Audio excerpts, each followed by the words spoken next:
Hello friends, welcome back to my YouTube channel. हमारे इस YouTube channel में आप सबका बहुत बहुत स्वागत है। और आज मैं आप लोगों के लिए लेकर के आई हूँ झारखंड के हजारीबाग रोड सरिया बड़ाकर नदी की स्टोरी। ये कहानी बहुत ही इंटरेस्टिंग है और साथ ही दुखद घटना भी है, क्योंकि जिनके साथ ये घटना घटी वो आज जीवित नहीं है। वो इतने लकी नहीं थे कि पैरानॉर्मल एक्टिविटीज से बच पाए। एक भूत ने उस पर अटैक किया और वो नहीं बचे। आज वो जिंदा नहीं। ये करीब 25 साल पहले की कहानी है। शुभम जी जो होते हैं वो जॉब करते थे और जॉब करके वो अपने घर सरिया में ही आ रहे थे। सरिया के अंदर कुछ गांव हैं जहाँ पे वो रहा करते थे।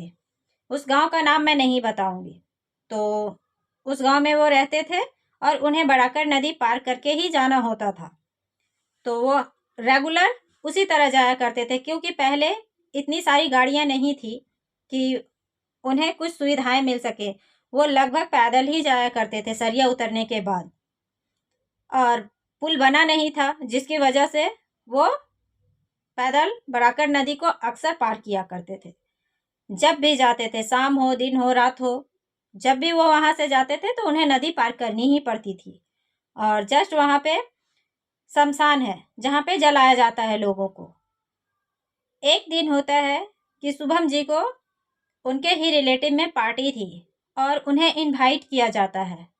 शुभम जी अपने घर में ये कह करके निकलते हैं कि मैं पार्टी में जा रहा हूँ और हो सकेगा तो मैं वहीं पे रुक जाऊंगा या फिर मन हुआ तो मैं घर चला आऊंगा। तो उनके घर वाले कहते हैं कि आप एक काम कीजिएगा कि आप वहीं पे रुक जाइएगा। अगर ज़्यादा रात हो जाए तो आपको आने की ज़रूरत नहीं है, आप घर मत आइएगा। तो वो कहते हैं कि ठीक है, जैसा मैं सिचुएशन देखूंगा वैसा ही करूंगा। अगर मुझे लगेगा कि घर आना चाहिए तो मैं आ जाऊंगा, और नहीं तो फिर मैं वहीं पे रुक जाऊंगा, आराम करूंगा, उसके बाद मैं सुबह ही घर आऊंगा। तो वो कह करके घर से निकल जाते हैं। वो रेगुलर की तरह बड़ाकर नदी को पार करते हैं और यहाँ पे सरिया अपने रिलेटिव के घर में आ जाते हैं। यहाँ पे वो शादी थी। शादी में वो पार्टी करते हैं, एंजॉय करते हैं। पार्टी अटेंड करने के बाद वो काफ़ी ज़्यादा ड्रिंक कर लिए थे। वो बहुत ज़्यादा पी लेते हैं और उनका मन हो जाता है कि मैं घर चला जाऊं। तो जो उनके घर वाले थे रिलेटिव, उन्होंने कहा कि आप बहुत ज़्यादा ड्रिंक भी कर लिए हो तो आपको घर जाने की ज़रूरत नहीं है, आज आप यहीं पे रुक जाइए, आप सुबह घर चले जाइएगा। लेकिन शुभम जी जो होते हैं वो कहते कि नहीं, मैं घर चला जाऊंगा, मैं होश में हूँ और पूरी तरीके से होश में हूँ। मैंने इतना नहीं पिया है कि मुझे कुछ याद ही ना रहे, मुझे सब याद है और मुझे किसी तरह की कोई दिक्कत भी नहीं है।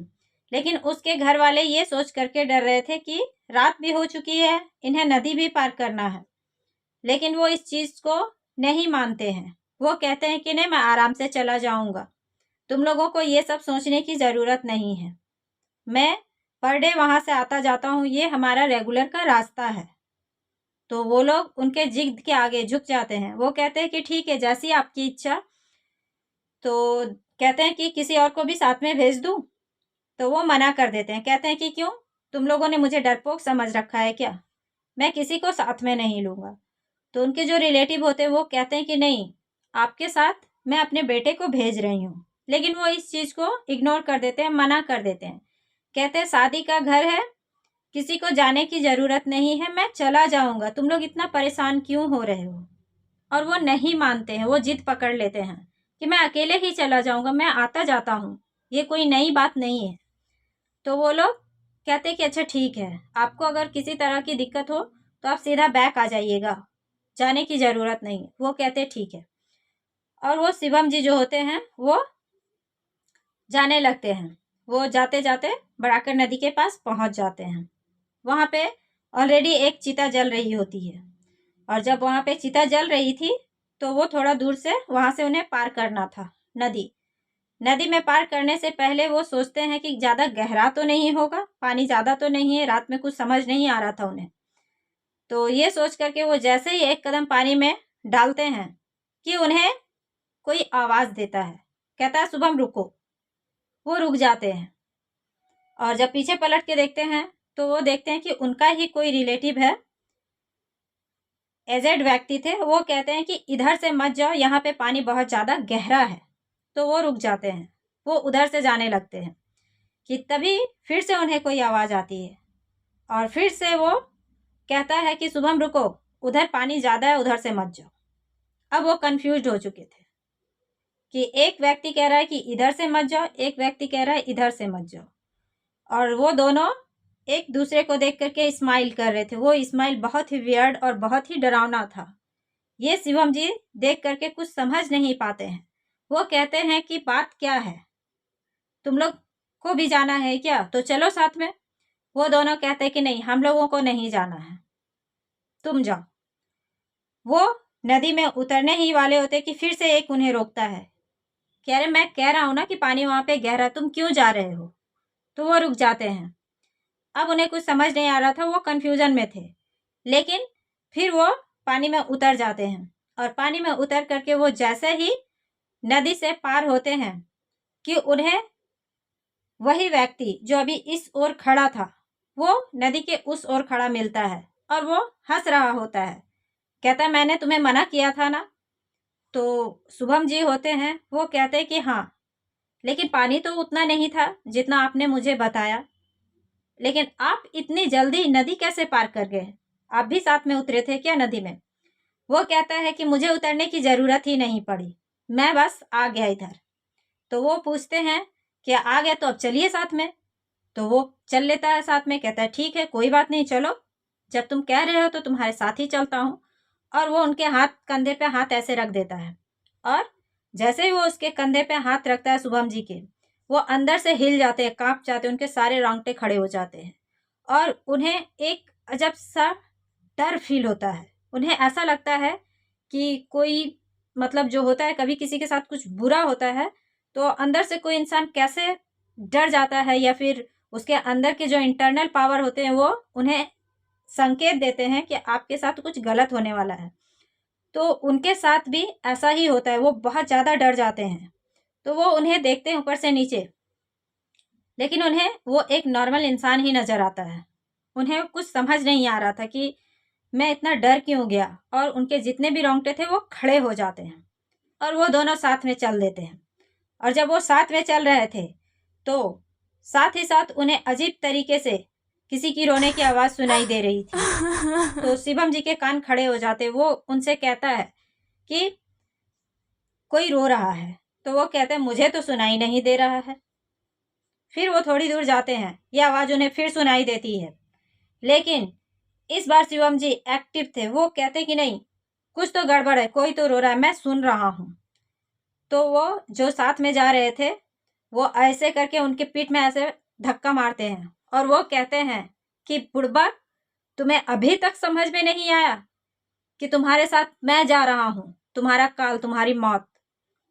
वो बहुत ज़्यादा डर जाते हैं, उनके रोंगटे खड़े हो जाते हैं और वो जो फेस वो देखता है वो बस देखते ही रह जाते हैं। उनको देख करके कुछ समझ नहीं आता है, और जैसे ही वो ऐसे टच किए थे उसे, वो फिर से एकदम डर जाते हैं। उनके अंदर की जो धड़कनें होती है, हार्ट बीट बहुत ज़्यादा बढ़ गई थी। वो पसीने पसीने हो जाते हैं और सारा नशा फुर हो जाता है। उन्होंने जो ड्रिंक किया था वो नशा उतर जाता है और वो जान जाते हैं कि मेरे साथ कुछ ना कुछ तो होने वाला है, आज मैं बचूंगा नहीं। और ये सोच करके वो खड़ा होते हैं और उनसे पूछते हैं कि आप कौन हो। इतना पूछने के बाद वो इंसान जो होता है वो हंसता है, स्माइल देता है, और अजीब तरीके से स्माइल देते हुए वहाँ से वो गायब हो जाता है। सडनली उनकी नज़रों के सामने से ही वो गायब हो जाता है। और ये समझ चुके थे कि आज मेरे साथ जो हुआ है पता नहीं मैं बच पाऊंगा या नहीं। और वो इतना बुरी तरीके से डर गए थे। वो जैसे तैसे लड़खड़ाते हुए घर आते हैं, और घर में आने के बाद जब उनकी पत्नी पूछती है कि आप इतना कांप क्यों रहे हो, आप इतना हड़बड़ा क्यों रहे हो, वो बेहोश हो जाते हैं और उन्हें पानी मार करके उठाया जाता है। उठाने के बाद उन्हें बहुत ज़्यादा फीवर हो जाती है, और फीवर होने के बाद वो सारी कहानी सबको बता देते हैं कि मेरे साथ ऐसा हुआ, ऐसी ऐसी घटना मेरे साथ घटी। वो रास्ते में जो भी था वो इंसान नहीं था, वो शमशान से जो नदी के पास है वहीं से वो मेरे साथ लगा था और उसने मुझे मार दिया है। और जब उसकी पीठ को वो लोग कपड़ा खोल करके देखते तो उस पर उंगलियों के निशान थे और उन्हें बहुत ज़्यादा फीवर आ चुकी थी। और वो फीवर के बाद उन्हें डॉक्टर के पास दिखाया जाता है, उनके लिए साधु पंडित बुलाए जाते हैं, लेकिन कुछ भी काम नहीं आता है। और उन्होंने भी कह दिया कि ये नहीं बचेंगे, और वैसा ही होता है। वो 2 दिन के अंदर ही उनकी डेथ हो जाती है।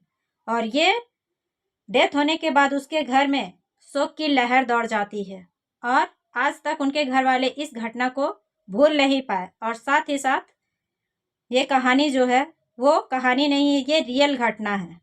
तो thanks for watching this story guys.